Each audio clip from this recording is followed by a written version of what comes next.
Very good morning friends. मैं हूं सौरभ श्रीवास्तव और बहुत बहुत स्वागत है आपका मेरे यूट्यूब चैनल में। दोस्तों, आज हम आपके सामने बड़े सिंपल से टॉपिक लेकर आए हैं हैज़ और हैव के रूल्स को।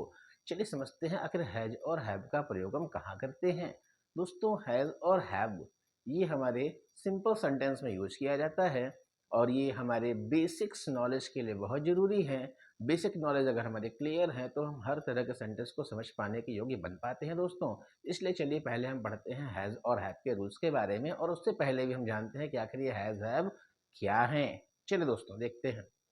तो पहले मैं बता दूं दोस्तों कि ये जो हैज़ और हैव है जिसकी हम बात कर रहे हैं, इनके शाब्दिक अर्थ में इन्हें पास है कहा जाता है दोस्तों। पास है, या आप इसे कह सकते हैं रखता है। आमतौर पर पास है या रखता है शब्द की इंग्लिश होती है हैज़ या हैव। यानी अगर हमारे वाक्य में पास है दिखाई दे रहा है या रखता है दिखाई दे रहा है तो उसकी अंग्रेजी हैज़ या हैव होती है, जिनका हम प्रयोग करते हैं। अब हम अपने हैज़ हैव को जरा आपको अच्छे से समझाते हैं कि आखिर इनका हम प्रयोग कहाँ करते हैं। तो दोस्तों, यदि वाक्य में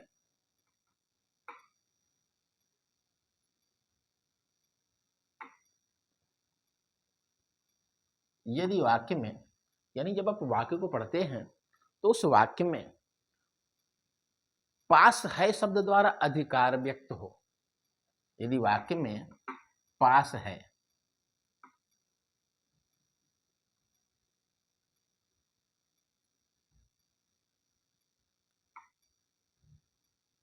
शब्द द्वारा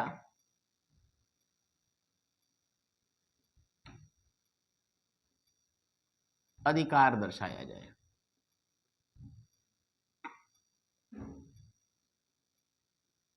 अब ये क्या कहने का मतलब क्या है? यदि वाक्य में पास है शब्द द्वारा अधिकार दर्शाया जाए, इसका क्या मतलब है भाई?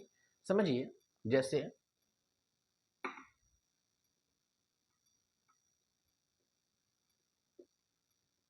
मैंने कहा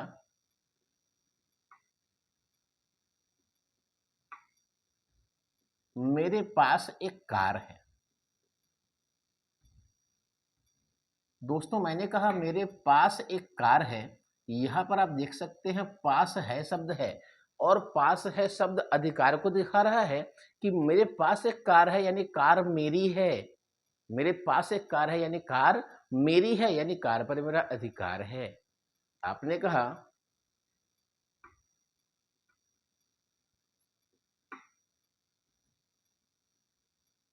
उसके पास एक बड़ा घर है।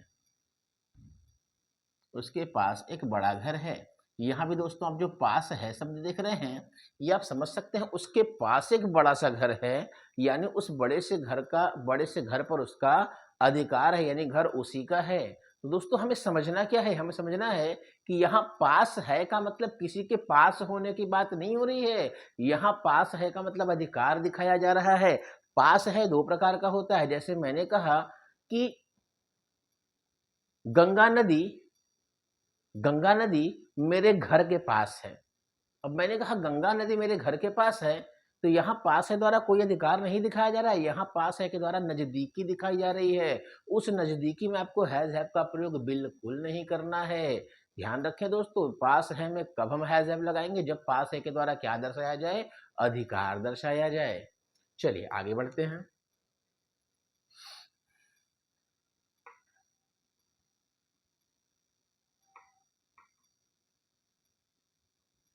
जब वाक्य द्वारा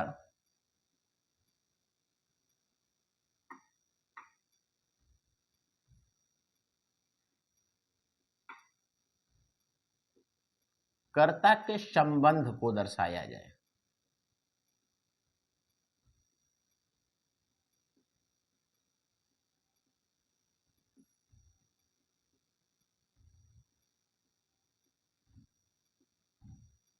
जब वाक्य द्वारा जब वाक्य द्वारा कर्ता के संबंध यानी रिश्ते को दर्शाया जाए तथा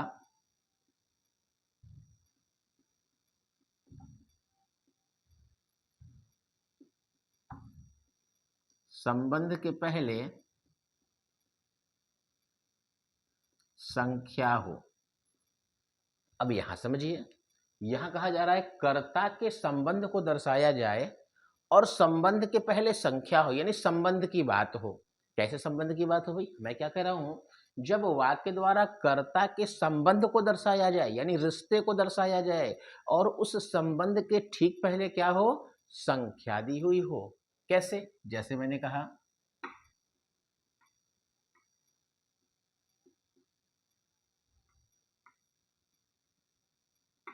राहुल के कई मित्र हैं।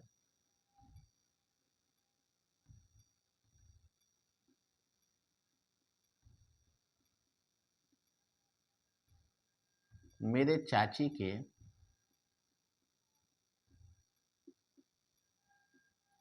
3 भाई हैं। अब दोस्तों यहाँ इन दोनों वाक्यों में आप क्या देखेंगे?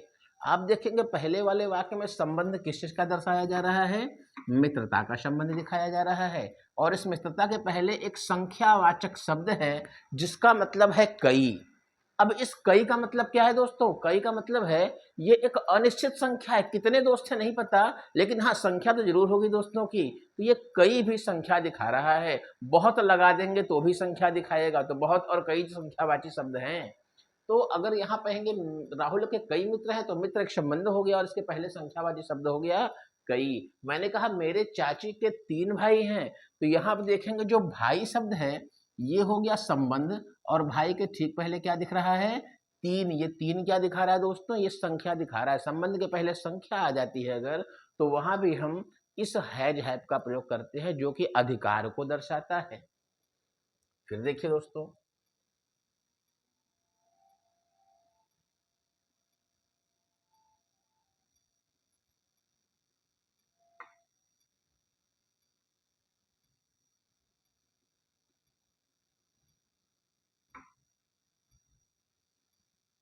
जब वाक्य में बीमारी की बात हो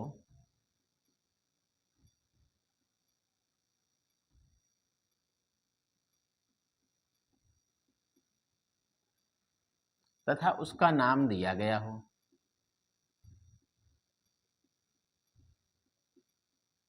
जब वाक्य में बीमारी की बात हो तथा उसका नाम दिया गया, अब हमें यह भी समझना है वाक्य में बात किसकी हो रही है? बीमारी की। और क्या दिया हुआ है? बीमारी का नाम दिया हुआ है। कैसे? जैसे जैसे दोस्तों, उसे तेज बुखार है।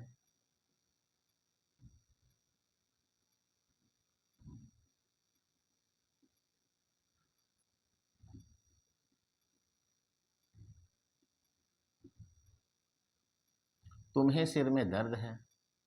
तो सिर में दर्द, बुखार, ये बीमारी का नाम दिया हुआ है। ये बीमारी आपको है, यानी बीमारी आप पर हावी है, बीमारी का आप पर अधिकार है। तो इस तरीके से बीमारी का नाम दिया हुआ है और बीमारी की बात हो रही है, तो वहां भी आप हैज हैव का ही प्रयोग करेंगे। तो दोस्तों आपको समझ में आया? सबसे पहले क्या बात किया हमने?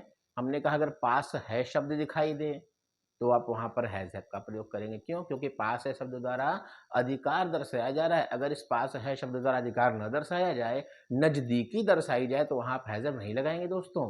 फिर मैंने क्या बताया? फिर मैंने कहा अगर संबंध की बात हो, रिलेशन की बात हो और संबंध के पहले संख्या दी हुई हो, तो ऐसे जगहों पर भी आप आखिरी वाले शब्द है कि अंग्रेजी क्या लगाएंगे? हैज या हैव लगाएंगे।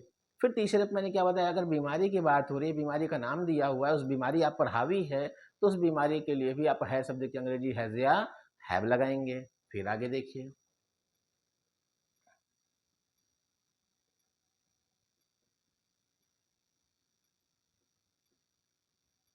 यदि शरीर के अंग यानी पार्ट्स ऑफ बॉडी की बात हो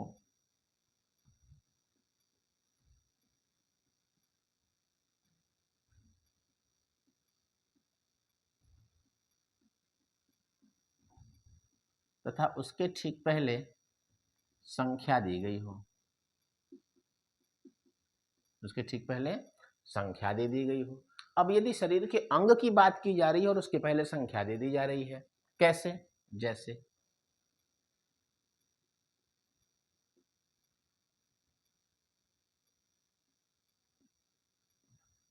उसके एक आंख है।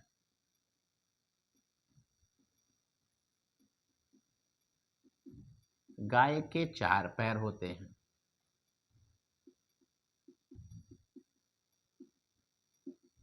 देखिए, अब ये सब वाक्य क्या है दोस्तों? अब आप यहाँ पे देखेंगे, बात हो रही है शरीर के अंग क्या है? पैर, और पैर के पहले क्या दिया हुआ है? संख्या। शरीर के अंग क्या है? आंख, आंख के पहले क्या हुआ दोस्तों? संख्या दी हुई है। अब अगर ऐसा दिया जाए तो ऐसे वाक्यों के लिए भी हम हैज हैव का प्रयोग दोस्तों करते हैं। तो हमारे पास हैज हैव के 4 प्रयोग आए। पहला तो अधिकार दिखाई जाए, पहला तो अधिकार दिखाया जाए। दूसरा, जब ये दर्शाया जाए कि बात हो रही है किसी बीमारी को और बीमारी का नाम दिया हो। तीसरा, ये दर्शाया जाए बात हो रही है संबंध की और रिलेशन से पहले क्या दिया हो? संख्या दी हुई हो। चौथा, अगर बात हो रही है शरीर के अंग की और शरीर के अंगों से पहले भी संख्या दी गई हो, तो इन सब अवस्थाओं में अगर है शब्द दिया हुआ है, प्रेजेंट टेंस की बात हो रही है, वर्तमान समय की बात हो रही है दोस्तों, तो आप हैज और हैव का ही प्रयोग करेंगे। ठीक है, अब कैसे इन वाक्यों को बनाएंगे ये देखते हैं। चलिए इसे देखते हैं। तो वाक्य कहता है, हमारा रूल कहता है, नियम कहता है कि किसी भी वाक्य को बनाते समय सबसे पहले आप ढूंढिए सब्जेक्ट को। क्या ढूंढिए दोस्तों? सब्जेक्ट को। सब्जेक्ट क्या होता है मैंने आपको अपने पिछली वीडियो में बताया है, और जब मैं ट्रांसलेशन बताता हूं तब आपको बताता हूं सब्जेक्ट क्या होता है। आप मेरे पिछले सारे वीडियोस के ट्रांसलेशन देखिए, आपको बड़ी आसानी से चीजें समझ में आएंगी दोस्तों। चलिए, अगर आपने नहीं देखा है या आपने देखा है तब तो आप क्लियर है, नहीं देखा है जरूर देखिए। चलिए फिर मैं आपको आगे बताता हूँ सब्जेक्ट क्या होता है दोस्तों। सब्जेक्ट वो होता है जो या तो वाक्य में काम करे, या तो जिसके बारे में बात कही जा रही है, जिसके बारे में कुछ कहा जा रहा है वो सब्जेक्ट है, जिसके बारे में बात की जा रही है वो सब्जेक्ट है, या जो काम कर रहा है वो सब्जेक्ट है। तो यहाँ तो दोस्तों काम नहीं दिखाई दे रहा है, यहाँ जिसके बारे में बात की जा रही है वो सब्जेक्ट है। और मैंने क्या बताया है भाई? मैंने कहा है कि सब्जेक्ट पता करने के लिए आप वाक्य के अंत में देखते हैं और पूछते हैं कौन। क्या पूछते हैं दोस्तों? कौन पूछते हैं। जब काम नहीं हो रहा है तो किसे पूछने पे भी आपको सब्जेक्ट मिल जाता है।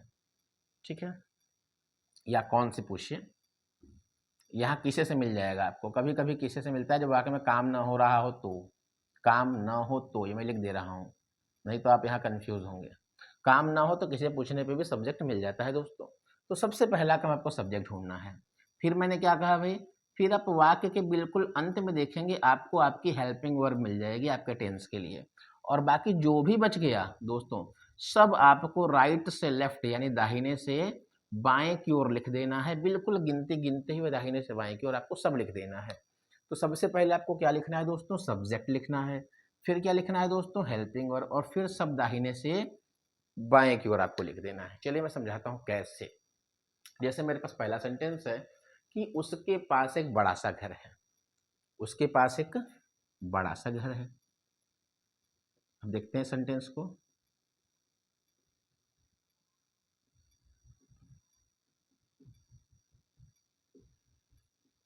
उसके पास एक बड़ा घर है। अब सबसे पहले हमने पूछा किसे, किसके पास एक बड़ा घर है? कौन बड़ा घर रखा हुआ है? उसके पास एक बड़ा सा घर है, यानी उसने एक बड़ा सा घर रखा है। कौन बड़ा घर रखा है? तो उसने रखा है। कौन रखा है दोस्तों? उसने रखा है। अब उसने लड़का भी हो सकता है, लड़की भी, आप ही भी लिख सकते हैं, सी भी, मर्जी है आपकी। आप यहाँ ही भी लिख सकते हैं और सी भी लिख सकते हैं। तो आपने ही लिख दिया, मैंने यहाँ पे ही लिख दिया। अब आपने क्या करना है? अब आपने अंत में देखना है। अब आपने अंत में देखा तो ये दिख रहा है, और ये है कौन सा है दोस्तों? पास है। अब इस पास है की अंग्रेजी क्या हो गई? हैज या हैव। तो दोस्तों याद रखें, मैंने आपको पहले ही बताया है, फिर आपको समझा रहा हूं। हैज या हैव की अगर बात की जाए तो हमारे पास दो हेल्पिंग वर्ब दिख रही है। पहला हैज दिख रहा है और दूसरा हैव दिख रहा है। पहली सहायक क्रिया हमेशा एक लोग के लिए, एक वचन के लिए। दूसरी सहायक क्रिया हमेशा बहुत लोगों के लिए यानी बहुवचन के लिए।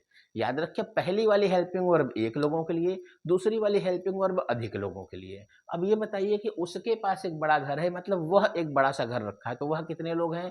एक लोग। अब एक लोगों के लिए कौन सी हेल्पिंग वर्ब लगाएंगे दोस्तों? तो हैज का प्रयोग करेंगे। तो ही हमने अंत में देखा तो क्या लिखा है इसकी अंग्रेजी हमने दोस्तों? Has, he has. अब क्या है उसके पास? एक बड़ा घर। तो एक की इंग्लिश एक दोस्तों, बड़ा की इंग्लिश बिग हो गई, और घर को क्या कहेंगे दोस्तों? House. He has a big house. देखिए कितनी आसानी से बन गया दोस्तों ये वाक्य, बहुत ही आसानी से बन गया। चलिए अगला वाक्य देखते हैं। यहां से हम लोग आते हैं इधर। राहुल के कई मित्र हैं। चलिए अब इस सेंटेंस को देखते हैं। राहुल के कई मित्र हैं। तो हमने लिख दिया राहुल के कई मित्र हैं। ये हमारे सामने सेंटेंस हो गया कि राहुल के कई मित्र हैं। अब इनकी हमें इंग्लिश बनानी है। तो सबसे पहले हम पूछेंगे भाई, सब्जेक्ट ढूंढेंगे। सब्जेक्ट के लिए क्या करना है, अंत में देख के पूछना है किसे, किसके कई मित्र हैं या कौन कई मित्रों को रखा हुआ है भाई। तो कौन कई मित्रों को रखा हुआ है, राहुल, यानी राहुल के कई मित्र हैं। सबसे पहले आपने किसे लिख दिया दोस्तों, राहुल को लिख दिया। अब आपको क्या करना है, अंत में देखना। अंत में क्या दिख रहा है, हैं। और आप देख रहे हैं कि यहाँ पे मित्र के पहले संख्या दिया हुआ है। और अगर मित्र के पहले संख्या दिया हुआ हो, काम ना हो रहा हो, तो प्रेजेंट टेंस में हैज और हैव का प्रयोग करते हैं दोस्तों। तो इस है की अंग्रेजी क्या हो गई, हैज या हैव। राहुल एक है। अब राहुल एक है तो आप क्या लिखेंगे दोस्तों, हैज लिखेंगे। एक से अधिक होता तो हैव लिखते। तो राहुल हैज क्या है, कई मित्र। कई को दोस्तों क्या कहते हैं, मेनी। और फ्रेंड्स को, दोस्तों को क्या कहते हैं दोस्तों, फ्रेंड्स। तो राहुल हैज मेनी फ्रेंड्स, यानी राहुल के कई मित्र हैं। Rahul has many friends. Clear दोस्तों, ये कॉन्सेप्ट आपको समझ में आया होगा, मुझे उम्मीद है। चलिए हम आगे बढ़ते हैं। आगे बढ़ेंगे दोस्तों, तो हमारे पास सेंटेंस है कि उसे तेज बुखार है। एक मिनट दोस्तों, हाँ, तो हमारे पास सेंटेंस क्या है दोस्तों, उसे तेज बुखार है। अब अगले सेंटेंस पर आते हैं।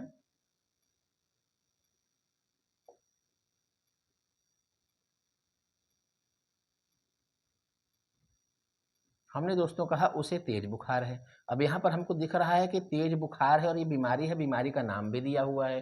अगर वाक्य में बीमारी का नाम दिया हुआ है, बीमारी की बात हो रही है, तो दोस्तों इस है की अंग्रेजी क्या हो जाती है, हैज या हैव हो जाती है। अब हमें क्या समझना है भाई, हमें समझना है सबसे पहले सब्जेक्ट देखना है, अंतिम में देख के पूछना है कौन। सब्जेक्ट ढूंढना है आपको वाक्य में। उसे तेज बुखार है, किसे तेज बुखार है भाई, उसे। उसे यानी दोस्तों क्या होगा, ही। उसे की इंग्लिश दोस्तों क्या होगी, ही। फिर आपने देखना है कहाँ पर, पहला आपने लिख लिया, अब दूसरा देखना है अंत में। अंत में देखा तो आपने देखा है की अंग्रेजी दोस्तों क्या हो गई, एक वचन है तो हैज। ही एक है, एक लोगों के साथ हैज लगाते, ही हैज। क्या है उसे, तेज बुखार। तेज बुखार, तेज को दोस्तों क्या कहेंगे, हाई। तेज को दोस्तों क्या कहेंगे, हाई। और बुखार यानी फीवर। तो ही हैज हाई फीवर। याद रखें दोस्तों, आप तेज को फास्ट जानते होंगे, लेकिन काम तेज करना है, कोई काम जल्दी करने के लिए फास्ट होता है। यहाँ तेज बुखार मतलब बुखार का जो तापमान है वो ऊंचा है, ऊंचा के लिए हाई का प्रयोग करते हैं। तो ही हैज हाई फीवर यानी उसे तेज बुखार है। फिर दोस्तों अब इसमें आ जाते हैं हम। हमने कहा गाय के चार पैर होते हैं। चलिए, कब से आपको मैं एक वचन बता रहा हूँ, एक बहुवचन देख लेता हूँ। एक बहुवचन वाक्य देख लेता हूँ। तो हमने कहा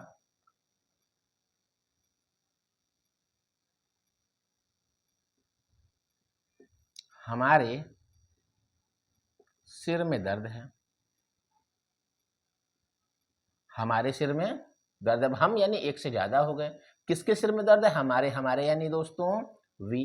हमारे यानी वी, हम और हमारे, हम यानी वी हो गए। अब वी मतलब ढेर सारे लोग। अब ढेर सारे लोगों के सिर में दर्द है। एक लोगों की बात होती तो हैज लगाते, बहुत लोगों की बात है तो हैव लगाएंगे दोस्तों। तो अंत में देखना हमने है, इसकी अंग्रेजी क्या हो गई, हैव। वी हैव क्या है भाई, सिर में दर्द। सिर में दर्द को दोस्तों कहते हैं हेडेक। हेड एक।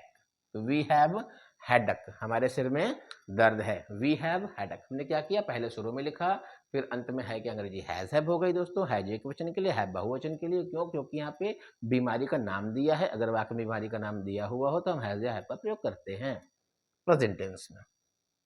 फिर आगे बढ़ते हैं दोस्तों, छोटी सी जगह है, मैं यहाँ बता देता हूँ, या मैं आपको इस वाक्य को यहीं पे समझा देता हूँ। गाय के चार पैर होते हैं। अब आप पूछोगे किसे चार पैर होते हैं, पहले आपको पूछना है किसे। किसे चार पैर होते हैं, गाय के। तो सबसे पहले आपने क्या लिख दिया दोस्तों, द काउ। The cow. अब आप कहेंगे सर द क्यों लगा दिया, इसके लिए मैंने आर्टिकल में ए एन द का रूल पढ़ाया है, उस वीडियो को आप जरूर पढ़ें, आपको समझ में आएगा कहाँ द लगाते हैं, कहाँ ए एन लगाते हैं और क्यों लगाते हैं। तो द काउ। अब आपने देखा भाई, अंत में देखना है। जब आप अंत में देखेंगे तो गाय तो एक है। अब गाय एक है और बात हो रही है अंगों के, और अंग के पहले संख्या दी हुई है। तो आपने है के लिए क्या लिख दिया, has the cow. Has the cow, has क्या है गाय के भाई, चार पैर होते हैं। तो चार को आप कह लेते हैं फोर, पैर को कहते हैं feet. The cow has four feet. Four feet. Feet यानी फुट में पैर होता है दोस्तों, आपने इसे फीट कह दिया। आप इसे लेग्स भी लिख सकते, काऊ हैज फोर लेग्स, यानी गाय के चार पैर होते हैं। तो अब आपको चीजें समझ में आई होंगी दोस्तों। अब आप इसे ध्यान से देख लें, इसे मैं इरेज करके आपको और एग्जाम्पल दे रहा हूँ।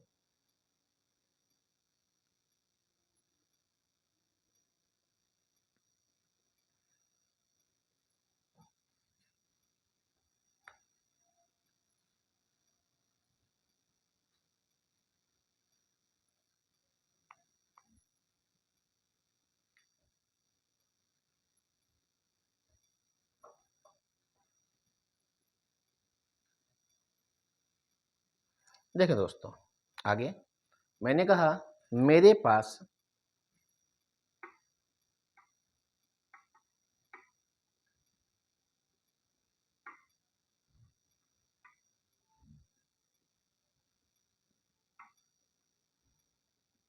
अंग्रेजी की पुस्तक नहीं है। मेरे पास अंग्रेजी की पुस्तक नहीं है। तो पहले मैं बता दूं, जब हमने पास है की बात की तो अधिकार की बात हो गई। अगर वाक्य में नहीं शब्द आ जाए, क्या शब्द आ जाए, प्रश्नवाचक शब्द आ जाए, तो इससे वाक्य पर कोई प्रभाव नहीं पड़ता। आप हमेशा उन्हें हटाकर देखते हैं। जैसे आप नहीं को हटाकर देखेंगे तो मेरे पास अंग्रेजी की पुस्तक है यानी मेरा अधिकार है। अधिकार है तो इस है की अंग्रेजी जो है ये हो जाती है दोस्तों हैज या हैव। फिर मैंने आपको समझाया था, अगले पिछले वीडियो में बताया है कि अगर आपके वाक्य में नहीं शब्द आ जाए दोस्तों तो हमेशा नॉट को हम तीसरे स्थान पर लगाते हैं। कहाँ लगाते हैं दोस्तों? तीसरे स्थान पर। तो ये नॉट भी तीसरे स्थान पर आ जाएगा। फिलहाल मैं अपने वाक्य को बनाता हूँ। मेरे पास अंग्रेजी की पुस्तक नहीं है। मैंने क्या कहा? आप अंत में देख के पूछेंगे किसे या कौन। तो मेरे पास अंग्रेजी की पुस्तक नहीं है। किसके पास अंग्रेजी की पुस्तक नहीं है? मेरे पास। तो मेरे यानी मैं नहीं रखा हूं भाई। तो मेरे यानी मैं की इंग्लिश क्या हुई दोस्तों? आई हो गई। इस मैं की इंग्लिश आई हो गई। फिर आप वाक्य के अंत में देखते हैं, हेल्पिंग वर्ब ढूंढते हैं। जब आपने अंत में देखा तो आपको दिखा पास है, और इस पास है की अंग्रेजी हैज या हैव। दोस्तों याद रखें, प्रेजेंट टेंस में हमेशा आई को बहुवचन मानते हैं। आई बहुवचन होता नहीं है, लेकिन जब भी बात प्रेजेंट की होती है हूं की बात होती है दोस्तों, आई को बहुवचन मान लेते हैं। मैं यहाँ पर लिख दे रहा हूं आपके समझने के लिए हैज और हैव के बारे में, कि हैज एक वचन, हैव बहुवचन, हैज ही, सी, इट या किसी सिंगुलर नाउन के साथ यूज किया जाता है, यानी नाम के साथ यूज किया जाता है। जबकि बहुवचन में आई, वी, यू, दे या एक से अधिक प्लूरल यानी जैसे बॉयज होते हैं और जैसे यहाँ पर राम, तो इन लोगों के साथ में सर हैज का यूज करते हैं। इन लोगों के साथ में हम लोग हैव का यूज करते हैं दोस्तों। तो अब यहाँ पर जो आई हमने लिख दिया तो आप देख सकते हैं कि आई के साथ किसका इस्तेमाल करेंगे दोस्तों? हैव का। प्रेजेंट में आई को बहुवचन मानते हैं। तो आपने इस दूसरे नंबर पर जो लास्ट में दिखा उसके लिए क्या लगा दिया? हैव। और हमने कहा है अगर आपने हेल्पिंग वर्ब लिख दी तो बाकी सब आपको दाहिने से बाएं लिख देना है दोस्तों। चलिए, तो दाहिने पे इसके बाद आप देखेंगे राइट हैंड ये है, दाहिने पे क्या दिखा? नहीं। नहीं की इंग्लिश क्या होगी दोस्तों? नॉट। फिर आप देखेंगे अंग्रेजी की पुस्तक, ये एक में है दोस्तों। अंग्रेजी की पुस्तक को आप बोलेंगे English book. I have not English book. वाक्य बन गया आपका दोस्तों। मुझे उम्मीद है कि आपको बिल्कुल भी कठिन नहीं लगा होगा। आगे देखते हैं।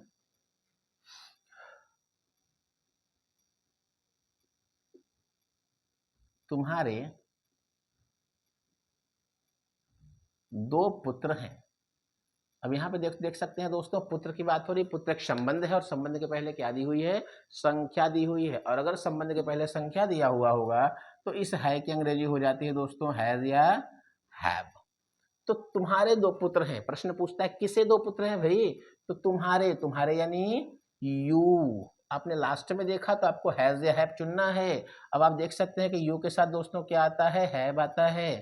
तो हैव यू हैव तुम या तुम लोग एक से ज्यादा हो, एक से ज्यादा यानी बहुवचन। बहुवचन के साथ दोस्तों हैव का प्रयोग होता है। तो यू हैव।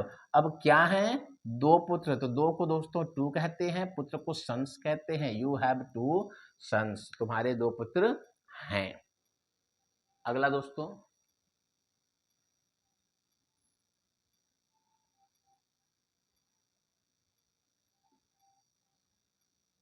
राहुल को आज पेट में दर्द है। राहुल को आज पेट में दर्द है। तो किसे पेट में दर्द है? पहले आप अंतिम में देखिए क्या पूछते हो, किसे। सब्जेक्ट खोजते हो आप, सब्जेक्ट खोजोगे किसे दर्द है, तो राहुल को। सबसे पहले आपने किसे लिख दिया दोस्तों, राहुल को लिख दिया। राहुल लिखने के बाद आप कहाँ देखते हो, लास्ट में देखते हो। और लास्ट में आप देखोगे तो आप क्या देखोगे, है लिखा है और वाक्य में कह रहा है पेट में दर्द, यानी बीमारी का नाम। और अगर बीमारी के नाम की बात हो तो इस है की अंग्रेजी दोस्तों क्या हो जाती है, हैज या हैव हो जाती है। जिसमें राहुल एक वचन है तो आप क्या लगाएंगे, हैज। तो राहुल हैज, यहाँ पर आपने बोला राहुल हैज, राहुल को है, क्या है भाई, पेट में दर्द। तो पेट को दोस्तों कहते हैं स्टमक और दर्द को कहते हैं एक। तो राहुल हैव स्टमक एक, कब है भाई, तो आज। आज मीन्स टुडे। तो राहुल हैज स्टमक एक टुडे।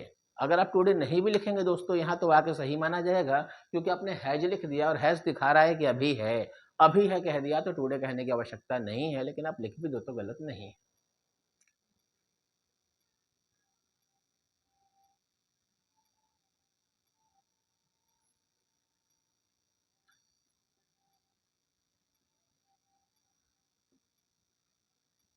कुत्ते के एक पूंछ होती है। अब कुछ बच्चे सोचते हैं कि वाक्य के लास्ट में ता है ती है लिखा है तो ये प्रेजेंट इंडेफिनिट टेंस है। दोस्तों टेंस में याद रखें, टेंस में जाने के लिए, ऐसे indefinite continuous perfect perfect continuous जानने के लिए मैं आगे सभी वीडियोस दूंगा आपको, उसके लिए परेशान ना हो, हर एक वीडियोस आपको मिलेगी मेरे चैनल पर। फिलहाल मैं आपको समझा देता हूँ, जब तक वाक्य में काम नहीं दिखाई दे रहा है, कोई काम हो नहीं रहा है, तब तक आप ऐसे इंडेफिनिट कंटीन्यूअस परफेक्ट और परफेक्ट कंटीन्यूअस से बाहर हैं, यहाँ क्रिया की कोई अवस्था नहीं लगेगी। वाक्य सीधा सीधा वैसा ही बनेगा जैसा आप बना रहे थे। तो वाक्य में क्या कहा जा रहा है, कुत्ते को एक पूंछ होती है। यहाँ पूंछ दोस्तों अंग है और इसके पहले संख्या दी हुई है, तो बात किसकी पूंछ होती है, कुत्ते को। तो आप कुत्ते को क्या कहेंगे दोस्तों, डॉग। याद रखें कुत्ते मतलब कई कुत्ते नहीं है, कुत्ते पूंछ होती है मतलब एक कुत्ते को एक पूंछ होती है। कई कुत्ते होंगे तो कई पूंछ हो जाएगी, तो यहाँ कुत्ते मतलब एक कुत्ते की बात हुई, द डॉग। लास्ट में आप देखेंगे है दोस्तों, अब इस है की अंग्रेजी हो गई हैज या हैव। क्यों हो गई सर, क्योंकि यहाँ पर बात हो रही है अंग की और इसके पहले दी हुई है संख्या। तो राहुल द डॉग हैज, यानी कुत्ते को होती है, क्या होती है, एक पूंछ। A tail, Rahul sorry the dog has a tail, कुत्ते को पूंछ होती है। मुझे लग रहा है दोस्तों, मुझे यकीन है कि आपको ये सेंटेंस समझ में आए होंगे, हैज़ हैव का यूज़ समझ में आया होगा। हैज़ हैव के और ब्रॉड यूज़ और लेटेस्ट तरीके से मैं इसे बताऊंगा। जब हम इसे समझ जाएंगे तो स्टैंडर्ड तरीके से कैसे हम हैज़ और हैव का यूज करते हैं, जैसे मेरे पास कलम नहीं है, I don't have any pen, इस टाइप के सेंटेंस मैं आपको पार्ट 2 में दूंगा। अभी मेरे वैसे बच्चे जो थोड़े से कमज़ोर हैं, जो चीज़ों को नहीं समझ पा रहे हैं, उन्हें बेसिक समझाने के लिए ऐसा प्रयास कर रहा हूँ। इसके आगे मैं स्टैंडर्ड तरीके से फिर हैज और हैव के पार्ट 2 को लेकर आऊँगा। तब तक के लिए थैंक यू दोस्तों, एंड बाय बाय। आप वीडियो को पूरी वॉच करें, और अगर हाँ दोस्तों आपने मेरे चैनल को सब्सक्राइब नहीं किया है तो प्लीज़ सब्सक्राइब करें, ताकि आपको हर तरह की वीडियोस मिले। और अगर आपको चीज़ें समझने में कोई भी समस्या हो रही है तो आप ज़रूर कमेंट्स करके मुझे बताएं। तब तक के लिए थैंक यू दोस्तों, बाय बाय।